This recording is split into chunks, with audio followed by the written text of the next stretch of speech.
এটা টেস্ট লাগবে বন্ধুরা, তোমাদের পুরো খাইয়েও দেখাবো। তো বন্ধুরা, এই যে আগের দিন বসি বাতাইছিলাম, তো বসিতে কটা জিএল মাছ দিছে, এ দাও। তো এই জিএল দিয়ে তোমাকে ভাপা করে দেখাবো, আমাদের নদীর জিএল। আর আরও মাছ হচ্ছে, দেখাচ্ছি তোমাদের। এই দাও, আরে শালা, এর ভিতর সব হচ্ছে চ্যাং মাছ, কই মাছ, এইগুলো হচ্ছে জিএল মাছ। এর পরের দিনও বসি পাতাবে না, দেন এতে বড় বড় জিএল বাঁচবে না, সেগুলো পুরো ভাপা করে দেখাবো আজকে তোমাদের। এই যে মাছগুলোরে তো কাটে ফেলালাম, এ দাও। সব পেটের ডিম, এখন বর্ষাকালের সময় তো, মানে মাছগুলোর পেটে সব ডিম হয়েছে, দাও সব ডিম, সব পেটে সব ডিম।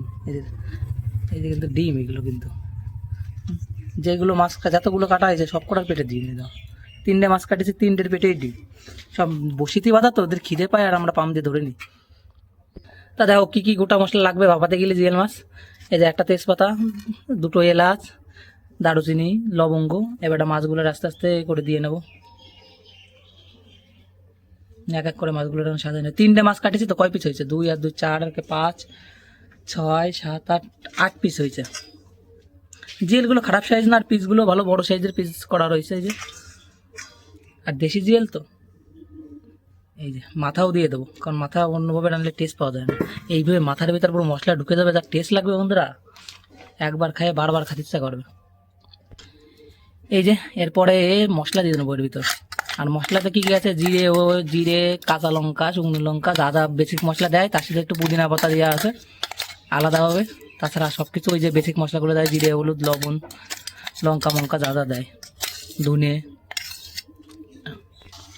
এরপরে এর ভিতর হালকা একটু কালো মরিচ, এই নেই কী কয় রে, কালো জিরে না দিলে বন্ধুরা টেস্ট পাওয়া যায় না। কালো জিরে যা গুণাগুণ, দিতেই হবে। তারপরে এবারটা হালকা পরিমাণে একটু, যেই পরিমাণে লবণ খাওয়া যাবে সেই পরিমাণে দিতে হবে, বেশি দিলে আবার নুনি পড়া হয়ে যাবে। আর একটু হলুদ। এরপরে একটু কালার আসে, যাতে একটু চকচক কালার আসে, লাল লাল কালার আসে, সেই জন্য একটু লাল মরিচ। এতে কোনো ঝাল মাল কিছুই হয় না, শুধু কালারটাই ভালো আসে। তারপরে হালকা পরিমাণে একটু জিরের গুঁড়ো। আর এই রান্নার কিন্তু মেন হচ্ছে জিরের গুঁড়োটা একটু বেশি দিতে হবে। সব রান্না কিন্তু একরকম করলে হয় না, সব রান্নার আলাদা আলাদা মাপ আছে। জিরের গুঁড়ো কোনোটায় কম লাগে, কোনোটায় বেশি লাগে, কোনোটায় ধনের গুঁড়ো কম লাগে, কোনোটায় আদা বেশি লাগে, আদা কম লাগে। এরপরে হালকা পরিমাণে একটু ধনের গুঁড়ো, আর হালকা পরিমাণে দেব একটু কেচাপ, হালকা 5-7 ফুটা মতো। আর এরপরে যাবে হচ্ছে গরম মশলা। তা এরপরে দেওয়া হবে হচ্ছে এই যে দই, এই যে বাড়ি বানাইছিলাম দই। দাও বন্ধুরা, কী লেভেলের দই হয়েছে তাই দাও। 1 চামচ দই, 1 চামচ তো পুরো হয় না, এই অর্ধেক চামচ উঠেছিল। দাও না, দাও, এই দাও দইয়ের কালারটা দাও। এই যে 2 চামচ মতন দই দিলাম। এই দইটাই কি করবে, মাছটারে সফট আর নরম করবে, আর ভিতরে যে পুরো একদম পুরো সুন্দরভাবে ঢুকে যাবে ফ্লেভারটা। এরপরে এর ভিতর দিয়ে নেবো 2-3টে চই ঝালের কাটা টুকরো। আর রান্নাটা তো মেন হবে হচ্ছে ভাপে হবে, তো ওই মশলাগুলো এরকমভাবে দিতে হবে আর ভালো করে মিশিয়ে দিতে হবে। দাও, এরপরে দিতে হবে হচ্ছে তেল, খাঁটি সরিষার তেল। তেলটা একটু বেশি দিলেই ভালো হয়, কারণ এই মাছে তো আর তেল ছাড়বে না। এটা যেই মাছের তেল ছাড়ে, যেরকম পাঙাশ মাছ বা অন্য অন্য মাছে যেই ভাপা করা হয়, সেগুলো একটু তেল কম দিলেও চলে যায়। এরপর এখন ভালো করে মাখায় নিতে হবে, পুরো একদম মশলাটা পুরো মাছের সব অংশে ঢুকায় নিতে হবে, আর পুরো পেটে মেটের ভিতরে সব জায়গায় নিয়ে যেতে হবে। কারণ যে সময় ভাপে রান্না হবে, ওই মশলাগুলো হচ্ছে ফ্লেভারটা হচ্ছে ভিতরে যাবে, আস্তে আস্তে ধুমো উঠবে, আর ধুমোর মাধ্যমে ওই জিনিসটা ভিতরে চলে যাবে পুরো মাংসে। যে সময় কামড় দেওয়া, এই সব ফ্লেভার পাবা।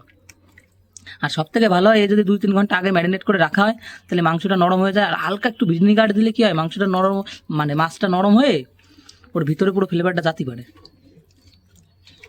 হ্যাঁ, পুরো একদম ভালো করে, যদি পারো, টাইম কম থাকে তাহলে 5 মিনিটের জন্য রাখো ম্যারিনেট করে। টাইম যদি একটু বেশি থাকে তাহলে 1/2 ঘন্টা 1 ঘন্টার জন্য ম্যারিনেট করে এইভাবে রেখে দিতে হবে। আমাদের কাছে এখন টাইম সেরকম নাই, তা আমরা বানাবো হচ্ছে টিফিন কারিতে।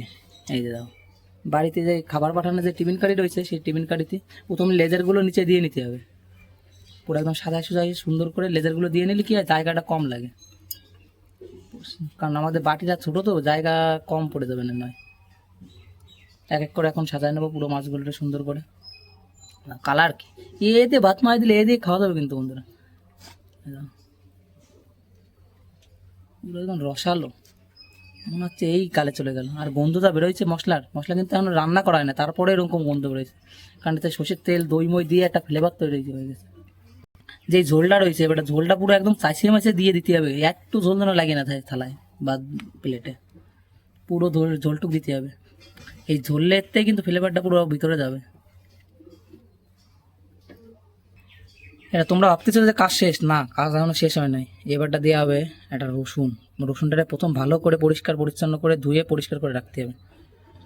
তারপর দুটো পেঁয়াজ, পেঁয়াজ দিলে হয় না দিলে হয়, আর কেউ যদি কুচাই দিতে চাও কুচাইও দিতে পারো, ছোটো ছোটো করে পিস করে দিতে চাইলে সেও দেওয়া যাবে।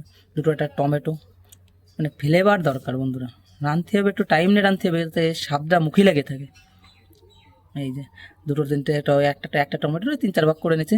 আর মাস্ট যেটা দিতেই হবে সেটা হচ্ছে কাঁচা লঙ্কা। কাঁচা লঙ্কা দিয়ে যে সময় কাঁচা লঙ্কাটা সেদ্ধ হয়ে যাবে, তারপর ওই মাল যে শেষে যে সময় খাবা, ও তার টেস্ট লাগবে, তার কোনো তুলনা হয় না। আর দেয় না পেঁয়াজ, কারণ আমরা যে মশলায় পেঁয়াজ দেওয়া ছিল যার জন্য আমরা বেশি পেঁয়াজ দিলাম না। আমাদের তো এখন সব কিছু তৈরি হয়ে গেছে, তা এখন আমরা 5 মিনিটের জন্য এইটারে রেখে দেবো, কারণ আমাদের ওইদিকে জল গরম হচ্ছে। এই যাচ্ছে আমাদের কড়াইয়ের নিচে যাচ্ছে জল গরম হচ্ছে, আর জলে দিয়ে তো ভাপাবো, যার জন্যে এবার আমরা একটু জল কম দিচ্ছি, কারণ আমাদের টিফিন কারিটা ছোটো তো, আর টিফিন কারি যাতে 90% ডুবে যায় এরকম জল দিতে হবে। আর অনেকে আবার লবণের ভিতরেও ভাপায়, তা আমরা জলের ভিতরেই ভাপাবো। আমাদের জলটাও তেতে গেছে, তা এখন এটা ডাকে দেওয়া হবে, কারণ টিফিন কারির মুটকি পাচ্ছি না খুঁজে। মানে তো খাতি তো হবেই, টিফিন কারির মুটকি দিয়ে তো খুঁজে পাওয়া যাচ্ছে না, সেহেতু একটা জোগাড় করতে হবে। এবারটাই দেবো যেই দিয়ে আমরা ছোটো হাঁড়ির ফেন কারি সেই দিয়ে, তার উপর পুতো দিয়ে চাপে দিলেই হয়ে গেল। এবারে এরকমভাবে আস্তে মিডিয়াম ফ্লেমে 10-15 মিনিট, 15 মিনিট মতো লাগবে। অনেকে বলে কম টাইম লাগে, কিন্তু আমরা দেখেছি তো আগে পরে 15 মিনিট মতো না হলে পুরো ভাপাতে হবে আস্তে আস্তে, কারণ বেশি জোরকে ভাপালে আর আবার টেস্ট পাওয়া যাবে না। আস্তে আস্তে ভাপালে 15 মিনিট 20 মিনিট, যত বেশি ভাপাবো তত টেস্ট বেশি হবে। এবারে ঢাকিয়ে রেখে দেবো 15 মিনিট। 15 মিনিট পরে দেখতেছি তোমাদের কেমন কী কন্ডিশন, কীরকম আছে, কেমন কী লাগে সব দেখাবো। সুন্দর করে এখন ঢেকে দেবো যাতে চারিপাশে হাওয়া না ঢুকতে পারে। এই যে চারিদিক দিয়ে যাতে কোনো জায়গায় হাওয়া না ঢুকতে পারে এই দিক দিয়ে। 10 মিনিট তো হয়ে গেছে, এটা দেখা যাক 10 মিনিট পরে কন্ডিশন কেমন কি আছে।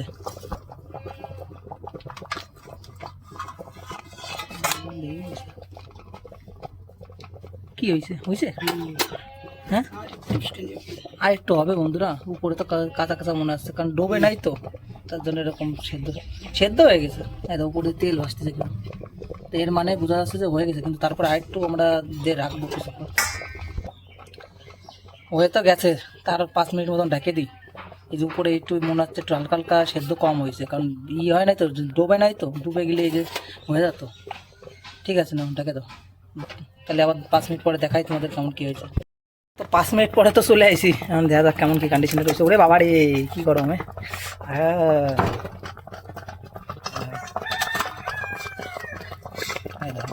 পুরো একদম হয়ে গেছে। তো কালারটা একটু দেখাবো, কালার দেখেই তো জিভে জল চলে আসতেছে। দেখো পুরো যেই তেল মেল দিছিলাম, তেল পুরো একদম মশলার ভিতরে সেদ্ধ হয়ে ভাসে গেছে, আর এইগুলো পুরো একদম পুরো ইয়ে হয়ে গেছে, সেদ্ধ হয়ে গেছে। এটা টেস্ট লাগবে বন্ধুরা, তোমাদের পুরো খাইয়েও দেখাবো।